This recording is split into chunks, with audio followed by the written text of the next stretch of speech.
everybody. Thanks for coming. Shireen and I were talking yesterday. Introduce ourselves Oh, first. yes, I should introduce us. I'm Amy Vernon. I'm Shireen Mitchell. I founded the first organization back in 1999 called Digital Sistas to focus on getting women and girls of color into tech. Fast forward, it's been 15 years, right? Everybody wants to get women and girls into tech now, right? And now I'm working on Stop Online Violence Against Women, so we're going to talk about civility.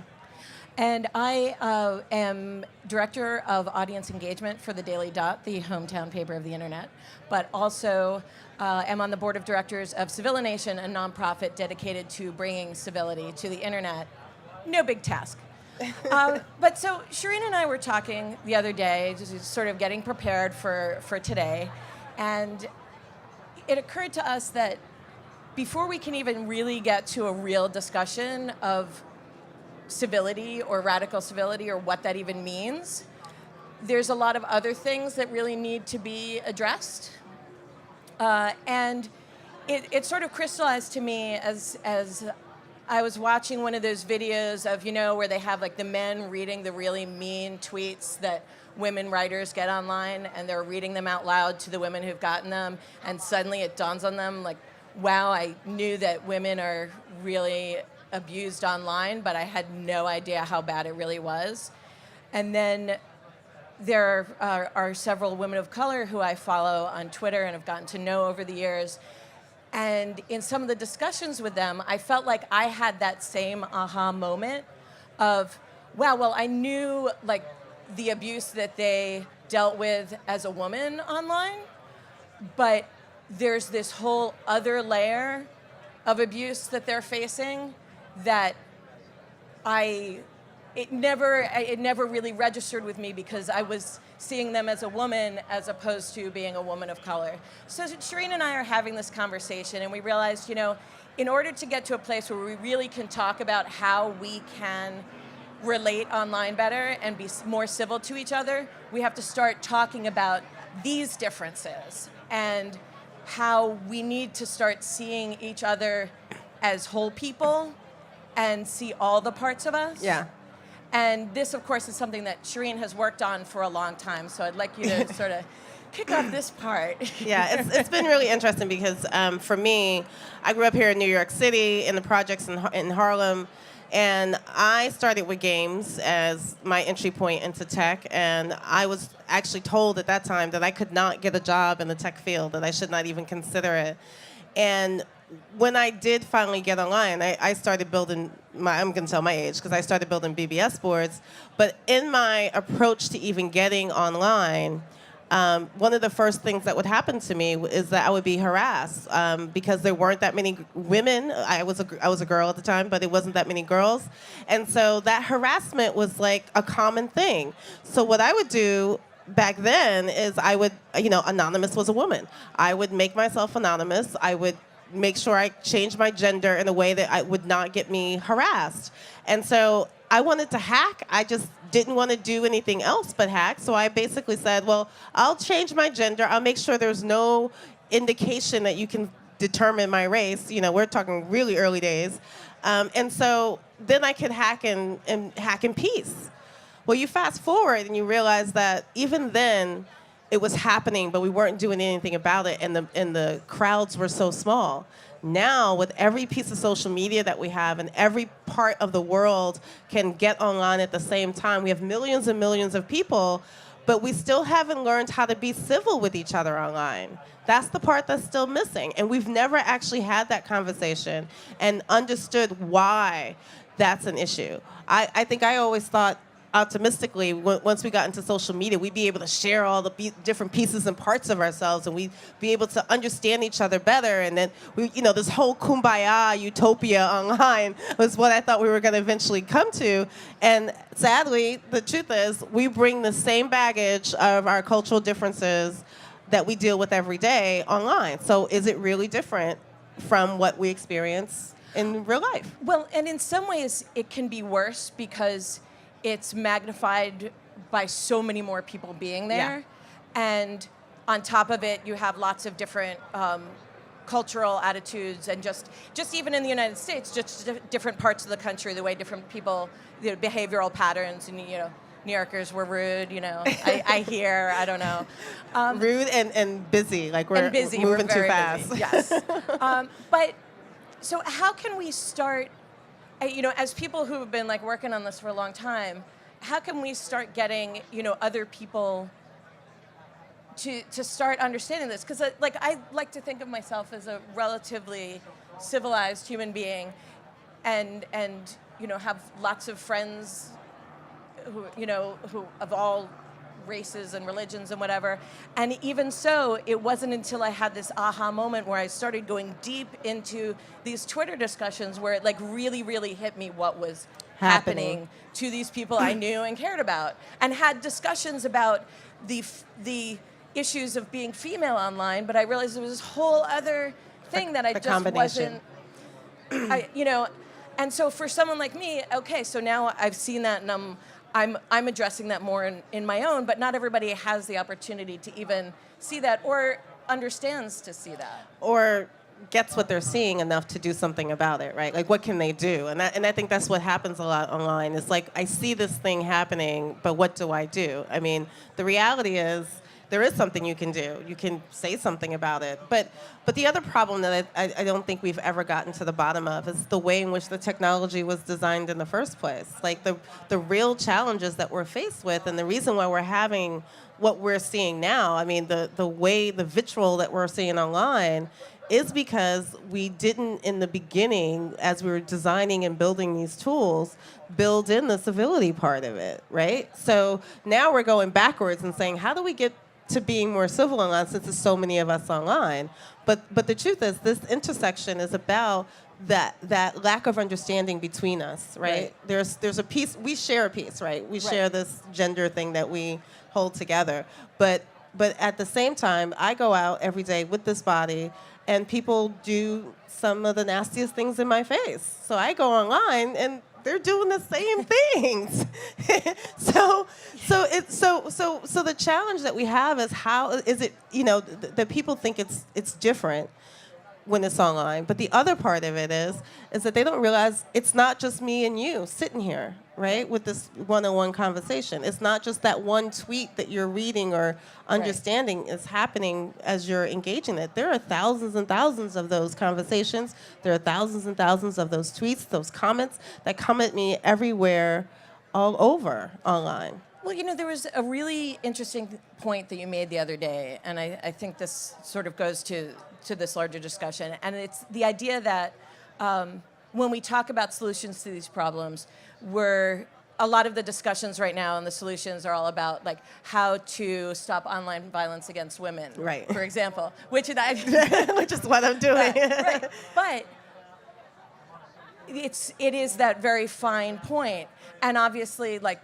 to white women, we're thinking about it as just like women, and not all of the other problems that there are. And like, you said this a lot better than I'm getting out right now, but where you're talking about like getting to the solutions that help everybody, right, and then bringing it back narrower as opposed to going the other way. You expressed it a lot better than what I said was that if you want to look at the solutions to this problem, you have to start with the most marginalized group and then spread that solution out. If you focus on the least marginalized group and then try to fix it from that vantage point, you're probably going to miss solutions that should be there.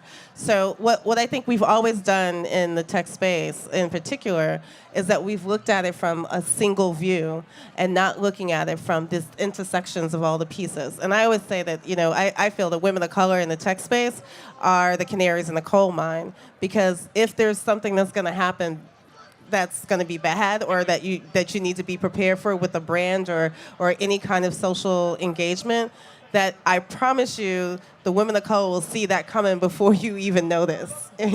And the truth is that most of the time when they speak up, they're not heard. And so because it seems like it's a narrow focus, people miss the fact that it probably is because of them being the most marginalized, that they can see various aspects that can support others, and we can find these solutions together. So how, we've spent 10 minutes or so talking about the issue and the ecosystem, but so how do we as people sitting on the stage and sitting out in the audience here, like how do we start attacking this issue? I think there are a couple things that are really important, because I think that a lot of times people confuse this with the concept of free speech, free market, and that there's nothing anyone can do. It's just a matter of someone calling a name, and everyone has the freedom to do that. I have this huge thing about freedom of speech, and I say it every opportunity I get, that freedom of speech in the United States means that the government can't arrest you for saying something bad about it. That's what freedom of speech is. Technically, legally, that is all freedom of speech is. Freedom of speech does not mean that I have to listen to you, that I have to agree with you, or that I have to put up with you. Right. Freedom of speech just means you can't be arrested for saying that.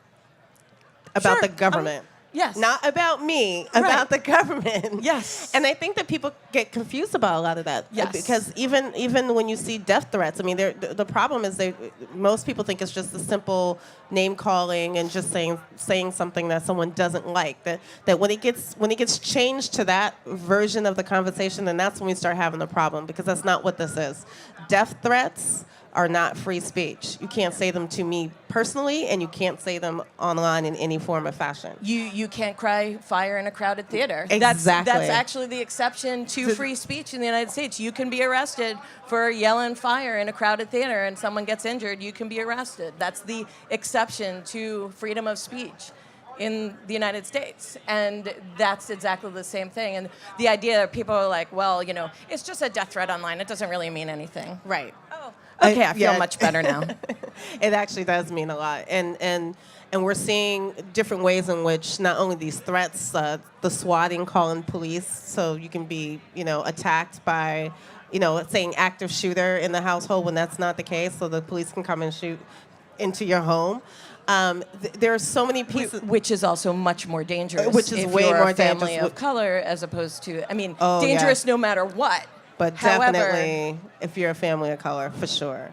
And so when we talk about some of the solutions, here are some of the things. Like, one of the challenges that Twitter has right now is that they can't scale. Like, one of the challenges that they're faced with is that they can't get more people to use it. As a matter of fact, their biggest problem now is that they have more people not wanting to use their platform. So when you look at that, the reason is, of course, they never tried to fix that in the beginning, because they thought it was just name call, it's no big deal, freedom of speech, no big deal. So what can we do about that? Well, we definitely have to put policies in place. We also have to put practice in place. But what I've said to them, and I've said to many companies, is if you wait till you're trying to scale, that's when you won't be able to, because it's too far, it's too many, it's harder to build a community that understands the civility after they've been given the right to be uncivil forever, right? You're saying, oh, you can be uncivil, say whatever you want, but now stop, don't say bad things, and now people feel like they're having things taken away from them versus given. So we have to think about this from the beginning, where you're not taking anything away from users, but you have to be able to say to them, this is our community, and we want our community to be civil, and here are the things you can and cannot do in this community. We still have ownership over that. Well, the really interesting thing is, like, Reddit gets a lot of flack for being a place that is uncivil. I've spent a lot of time there over the years. The really interesting thing about it is there are some subreddits that are the nicest places to be on the internet. There's one called 2X Chromosomes, and it's women. They're not just talking about, getting their nails did and whatever. They're like they're just talking about literally everything. And they will ban anyone who's being a troll. Yes. There's uplifting news, where the only rule of that subreddit is don't be a dick. That's literally the only rule in the sidebar. It has to be uplifting news, and you can't be an asshole to people. That's like all that subreddit allows. So I find it really interesting that, like, even within this larger community that sometimes rightfully gets a lot of flack for being an extremely uncivil place, because of the way it was built, has these amazing bastions of civility. I have a friend who just had a breast reduction, and she found a subreddit dedicated to it, and she said it just, like, answered all her questions and, like, was was this huge lifesaver for her to just be able to talk to all these people. And where was it? Was Reddit. And because each of these sub-communities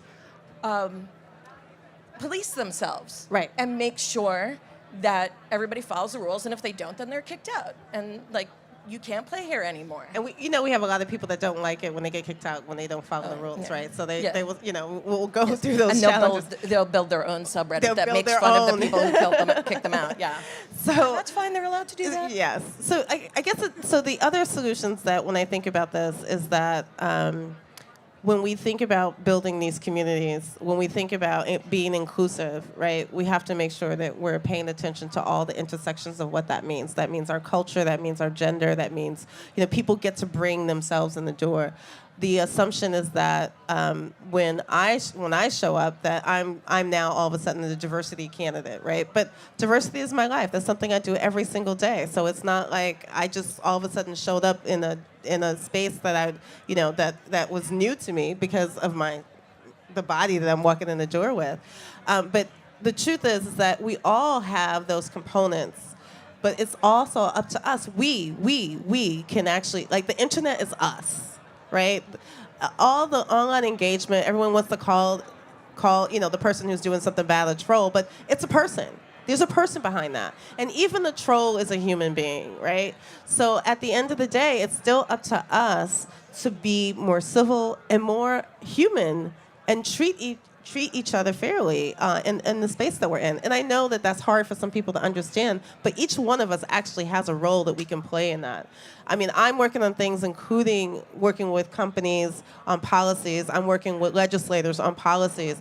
And, there are things in place already. Like, domestic violence is against the law. Violence against women. There are aspects of that's against the law that we can utilize within these spaces, but we aren't doing it because we're thinking we're going to push people out.